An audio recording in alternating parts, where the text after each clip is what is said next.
Good afternoon, everybody. It's really great to be here with Attorney Foxx and also to be in Gallup. I've been a happy consumer of Gallup obscure crosstabs for over 35 years. You were elected in 2016 with almost 2/3 of the vote in the primary, 3/4 of the vote in the general election. And you were at the forward edge of kind of the movement of more reform-oriented prosecutors who have, kind of emerged in the last few years. And not only were you at the forward edge, you kind of jumped into the deep end of the pool in Chicago, which has been called the city of broad shoulders, but in my experience could also be called the city of sharp elbows. It is a tough place. Yeah. You've now been at this for 2.5 years. Talk a little bit about what you have learned that is relevant perhaps to others looking at reform, about what it takes to change a system as big, complex as the criminal justice system. Sure. So first, good afternoon, everyone. When I took office in 2016, it was a really tumultuous year, not just in the city of Chicago, but across the country around the criminal justice system, police accountability, and the like. We had a very notable case, the Laquan McDonald homicide at the hands of a police officer, and there was a real rallying cry among activists and advocates around the justice system. What most people probably in this room would know is most people don't know what the prosecutor does. It's one of those under the radar races where most prosecutors sit in those roles for really long periods of time. I think the research has shown about 85% of elected prosecutors run unopposed. That's not me. But no one knew what the role was. And so in 2016 in Chicago, there was this energy and this who is accountable for the justice system that we have right now. And Chicago had a long history before Laquan McDonald of a justice system that had been grossly unfair, particularly to communities of color. We had a police commander named Burge who wreaked havoc on the south side of Chicago for almost 2 decades, eliciting false confessions for men that landed many on death row. Ultimately, we abolished the death penalty in Illinois as a result of what was happening with the corruption related to John Burge. And so there was this long history, and then there was this culminating moment with Laquan McDonald. And it wasn't so much that it was I who came in and said, we should change this. I think the people on the ground, the people in the neighborhoods, the people who had been activated said we could and should do better. And so that mandate gives you the space, it gives you the room. I ran on a different type of platform. I ran as someone who came from the neighborhoods that have been impacted by the justice system. I grew up in public housing in Chicago. I grew up in one of the most notorious public housing projects in the country, Cabrini Green. I ran talking about, the history that I had in my family, whether it was sexual trauma or mental health or drug abuse, and how that shaped me and the possibilities and how our system treats those folks. So where did you start? I mean, can you steer a different direction with the same crew? No. Did you have to do a lot of personnel changes? I mean, where did you kind of begin to kind of rethink your office and what it does? I used to work in the office, right. And so I knew where the mindset was. Most people who go into this field go into it because they want to be a help to their community. I think for a lot of folks, if you've been in that work for 30 years, if you've been in that work at the start of the war on drugs, and you were believed and indoctrinated to believe that drugs and people who sold them and people who used them are criminals, that even as the evolution of justice changes, it's hard to unlearn certain things. Sure. And not that it was with ill intent, but what we realized was there's a lot of strong institutional knowledge and good people who are doing the work. The cultural shift around the evolution of criminal justice meant that we had to bring in new blood. So we had some turnover, but we did it, I think, in a way of respect of these are changing times and not it's us versus you, like old versus new. Because I do believe that there are people who've been in that job for a long time who have the capacity to evolve just as many others have. You've worked with 2 different mayors who are different. You want to? Yeah. I have the tiniest ears. Yeah, let's come off your ear. The guy's going to be really upset because he taped this 3 times. Yeah. I'm just going to do it like this. But you work with Rahm Emanuel, and now you're working with Mayor Lightfoot. What is the relationship like between your office and the mayor's office? How much do they affect your daily life, what you can do, and how would you describe the different mayors in their approach and their style? Hey, see what you're doing there. Yeah. I think that having the mayor's input or a seat at the table is absolutely essential. I think, the previous mayor, was very committed to Chicago being on the national stage as a world-class city. Mm-hmm. And I think we all share that sentiment. I'm a lifelong Chicagoan. However, in the projection of the world-class city, there was a tendency to minimize the impact that violence was having on communities, minimize the distrust that communities, particularly communities of color, had. And so the level of engagement was very different. And I think there was a real growing animosity from people on the ground who say, listen, we could use the resources of the city. We're not an afterthought. We cannot talk about policing and not talk about prosecution. And the mayor controlled the police department and how you use resources. Ultimately, we ended up having, a federal monitor come in. We have a federal consent decree that happened under the previous mayor.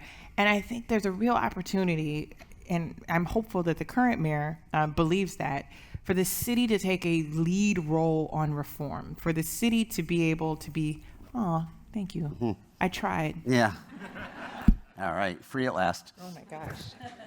For the city to use its vast resources, and whether that's through the Park District and programming for young people after school, whether it's, the sanitation or streets department to make sure we have appropriate lighting in places, that conversation wasn't happening in the previous administration. Now it's more? Now it's more. I've met with the mayor on multiple occasions talking about gun violence, talking about bail reform, talking about juvenile justice reform. The current mayor served on my transition committee. She's a former federal prosecutor, and she served on our committee talking about guns. And so she understands the significance of having a leader who understands those issues and knows that she is required to be at the table. You touched on this a little bit in your answer, but Chicago kind of emerges in the national headlines sometimes for these questions of police behavior, police conduct, and the distrust in communities of color, and all of those questions. And sometimes it emerges in the national headlines because it has spikes in violence. I mean, you have both issues that you are dealing with that affect often the same communities. Is solving one in tension with solving the other, or are they kind of, is there a synergy in trying? Is reform inimical to safety? You cannot have public safety without reforming the criminal justice system, period. This is not this weird false narrative that is put out there oftentimes by others in law enforcement that criminal justice reform is going to make us less safe. The lack of legitimacy of our criminal justice system is why we don't have safety in the neighborhoods that need them most. If I tell you that the neighborhoods that have the highest incidence of violence have the lowest confidence in our justice system, right, and you believe that putting more police resources there is going to solve for it, you'll watch this crazy spiral. You must legitimize. When I talk about Burge, the reason I talk about that is that if I live in a neighborhood where the police previously came in and ran roughshod, treated us with disrespect, when something happens, do I trust myself to handle this better, or do I trust the police? If I know, we have vacated convictions of over 66 men and women as a result of a corrupt police sergeant, Sergeant Watts, who was going into a public housing project and was shaking down people who had been engaged in drug sales. If you don't pay me, I'm going to put a gun on you. If you don't pay me, I'm going to put drugs on you. And I think what people think, well, that bad person, but the people who live on that floor, who live in that building, who know who Sergeant Watts is, and who the tentacles go far, and it goes generationally. If it's not just you, if I'm the son of the person who has gone to prison for a crime they didn't commit, that narrative continues to grow. And if you don't own that, if you are afraid to be accountable to that, you are never going to make inroads in those communities. When you said when something happens, you take care of it yourself, what is the something in that? It could mean violence. Mm-hmm. If someone harms me, am I going to trust a system that, if I looked at the numbers, that historically hasn't protected me, to stand in my stead? Or will I take care of it myself? And so I think what you see is what some would call street justice, mm-hmm. that I'd rather take care of this in the street. It's probably a lot more immediate than the criminal justice system and its slow processes. It's probably more gratifying that I'm the aggrieved one, and I'm exacting, what comes from that. And it's probably less exposure to you and those around you to a system that could ultimately do harm to you.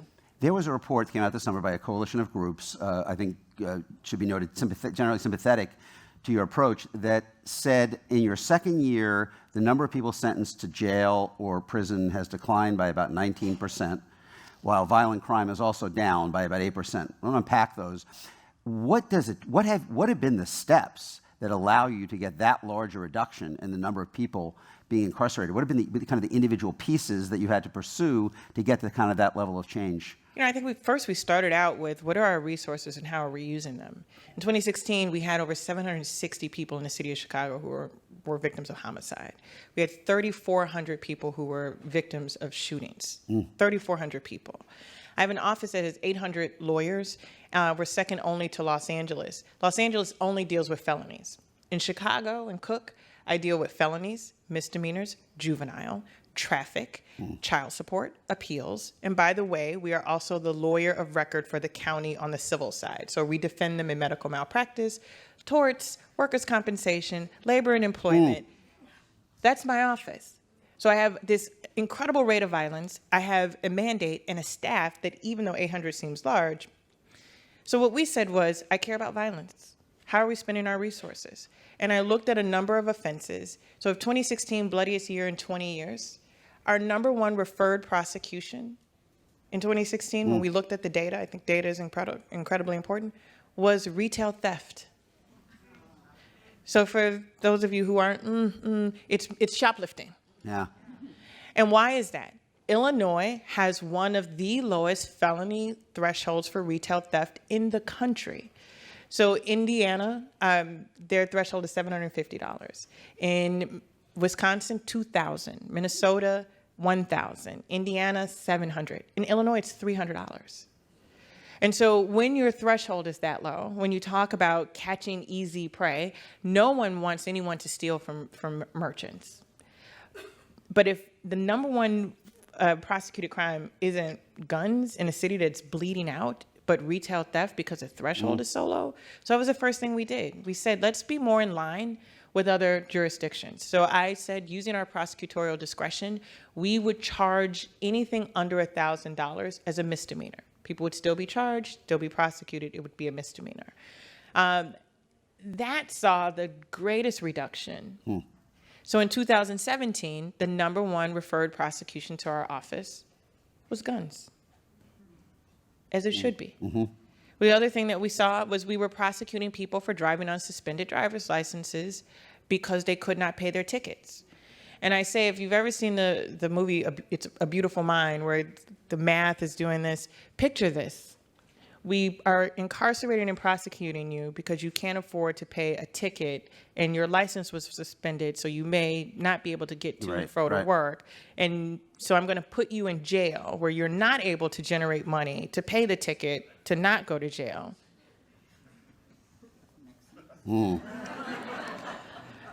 I had 10 lawyers assigned to do that work. Now, it's easy to get the person driving on a suspended license.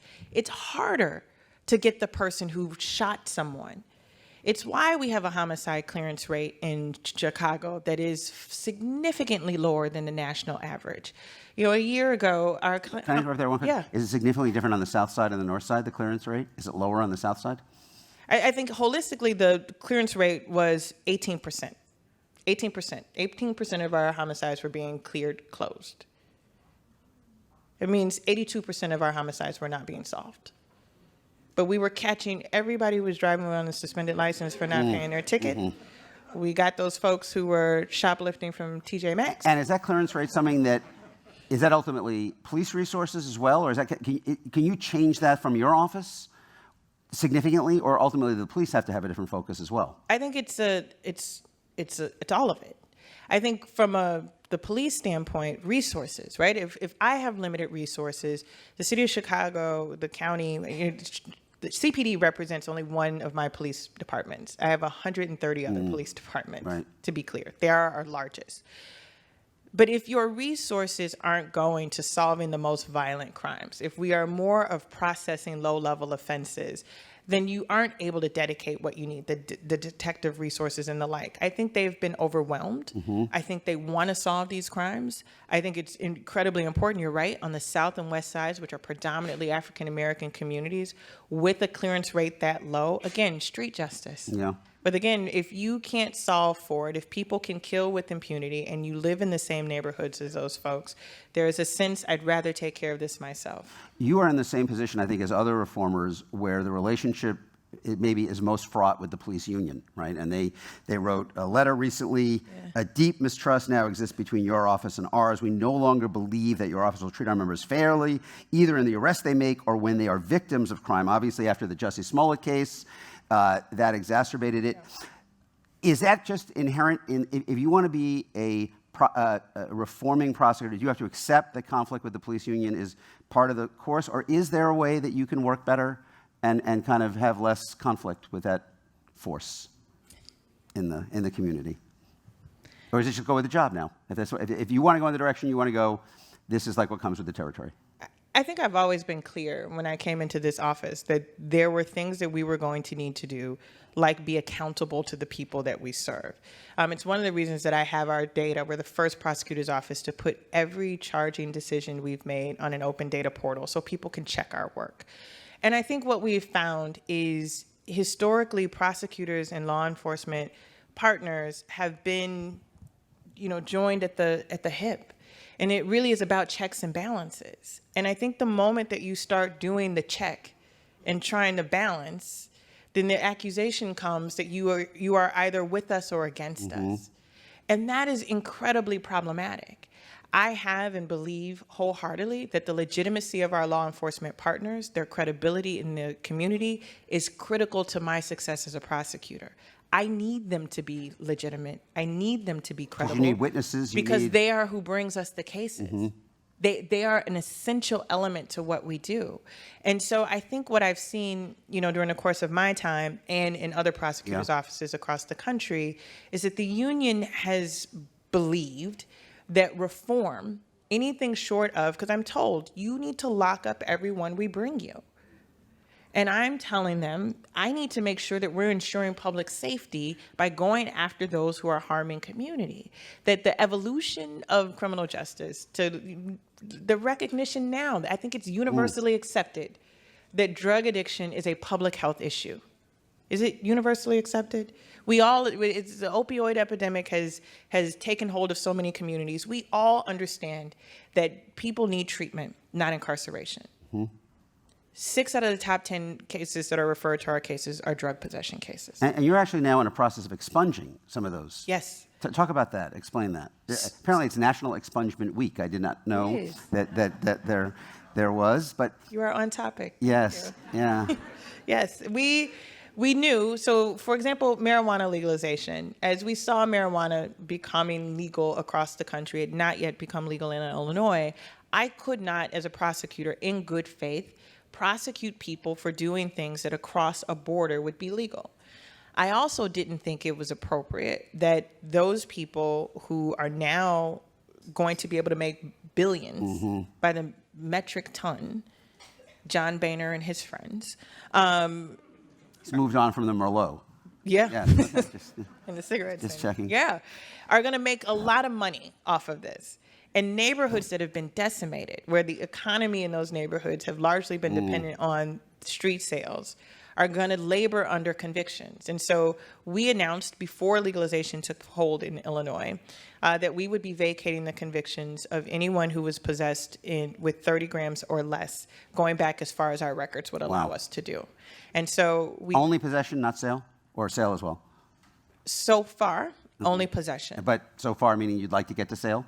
Yeah, I believe in one, we partnered with a group called Code for America to help us do this in bulk. We also put this into the state legislation that now marijuana will be legal January 1st. It is now written into the legislation that statewide those records will be vacated. To the tune that is estimated of about 770,000 records will be eligible to have the convictions vacated. that will be life-changing for someone who's not able to get a job, who is reluctant to check the box on an application. And I think the safest place has been for those who've been in possession. But again, it is difficult for me to reconcile that people will literally be making billions of dollars in sales, and that those others who that was their only economy in sales are still locked out. And so people can petition to us, and we'll review the cases case by case, but the automatic expungement, again, no one has to come to us and ask us. We are doing this on our own accord. But people can still petition to us even if they've been engaged in sales, to have those records. Bring in the audience in one second, but let me just a quick follow-up, because this really gets at kind of the political challenge of reform. You may improve tens of thousands of lives by doing this, stabilize families, help stabilize communities, and 7 of the people who get expunged are going to go back and sell drugs and get arrested, and it's going to be on the front page of a newspaper. Are you confident that your community is willing to look at this in the totality and kind of consider both sides of the ledger? Or when you inevitably get the headline of one person who you've expunged is a recidivist, do you think that that's going to threaten the entire project? I think the history of criminal justice reform in this country has been, as far as we swung on a punitive side, it has largely been something happened. Yep. Someone goes down to the state capitol, they slap someone's name on it, it's Kim's Law now, and then we move it. As we move to the other side, I think we have to brace ourselves for the difficult conversations that the reform and being on the cutting edge of it means. In this human endeavor, someone's going to do that. But I think if you operate in tepidness, if you operate in that incremental fear, the fact that 770,000 records are eligible right now, and that there might be 7 or 70 folks who do something wrong, I can't be worried about that. I think that's how we've gotten the over-incarceration levels that we've had, is because we've been so wedded to incremental change out of fear of making wholesale change and making people uncomfortable. Somebody should write that down. Okay, audience, your turn. In the back. Hi, my name is Tracy Hightower. I'm just very interested in criminal justice and the systems we use right now to incarcerate people.